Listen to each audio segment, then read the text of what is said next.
তো হঠাৎ করে প্ল্যান হলো সিলেটে যাব। গাড়ি আসতেছিল না, ভাবলাম একটু বাইরে ঘোরাঘুরি করি। বাইরে এত মানুষ, তো নিজেরা সেফ মনে না করে ভাবলাম তো ভিতরে গিয়েই বসি। ভিতরে গিয়ে দেখলাম কে জানি আমাদের জন্য কোক রেখে দিছে। পরে সামনের আন্টি বললো যে না, ওটা আমার কোক। কোকের কথা চিন্তা করতে করতে দেখলাম কে জানি আমার ব্যাগ নিয়ে টানাটানি করতেছে। পরে ভালো মতো দেখলাম ওই তো আমার লগেই আইছে। তো অবশেষে গাড়ি আসলো, গাড়িতে উঠলাম। তারপর মাঝ রাস্তায় নেমে কিছু নাস্তা করলাম। নাস্তা করার পর টাকা দিয়ে কফি কিনলে খেলাম, যেটার মধ্যে লেখা ছিল ইয়োর কফি। আমার কফি আমার থেকে টাকা কেমন রাখলো এটাই বুঝলাম না। তো সবাই মিলে আবার রওনা দিলাম।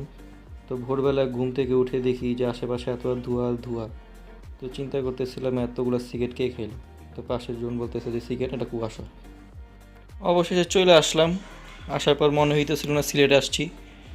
এত মানুষ, ভাবছি যে গুলিস্তানের মোড়েই না দাঁড়ায় আছি আবার। তো হোটেলের ওঠার আগে ভাবলাম যে একটু নাস্তা করে যাই। হোটেলের নাম ছিল পাঁচ ভাই, কিন্তু এক ভাইয়েরও দেখলাম না রাস্তার মধ্যে। আমার আবার চা না খেলে দিন শুরু হয় না, তাই ভাবলাম একটা চা খাই। তো চা খাওয়ার পর হোটেলে উঠে হোটেলের ব্যালকনি দিয়ে আশেপাশে দেখতেছিলাম। তখনই দেখি নিচের দুই মুরব্বি বসে আছে। আমি মুরব্বিদের দেখতেছিলাম, মুরব্বিরা আমার দেখতেছিল। তো প্রকৃতি দেখতে দেখতে চলে যাচ্ছি জাফলংয়ের উদ্দেশ্যে। তো যাওয়ার পথে ড্রাইভার আবার মাঝ রাস্তায় এক নদীর সামনে এসে নামাই দিল। বুঝি না সব গাড়ি মাঝ রাস্তায় কেন থামায়। তো জাফলংয়ে আসার পর এখানে লেখা ছিল সামনে ভারত প্রবেশ নিষেধ। বুঝলাম না সবাই কেমনে যেতেছে, তাই ভাবলাম আমিও চট করে ঢুকে যাই।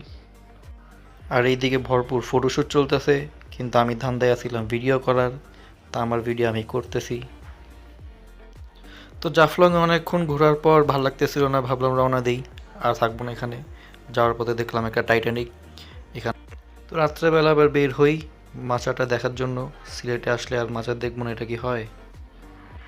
তো মাঝারের ভিতরে ঘোরাঘুরি করার পর এখানে দেখলাম একটা পুকুরের মতো।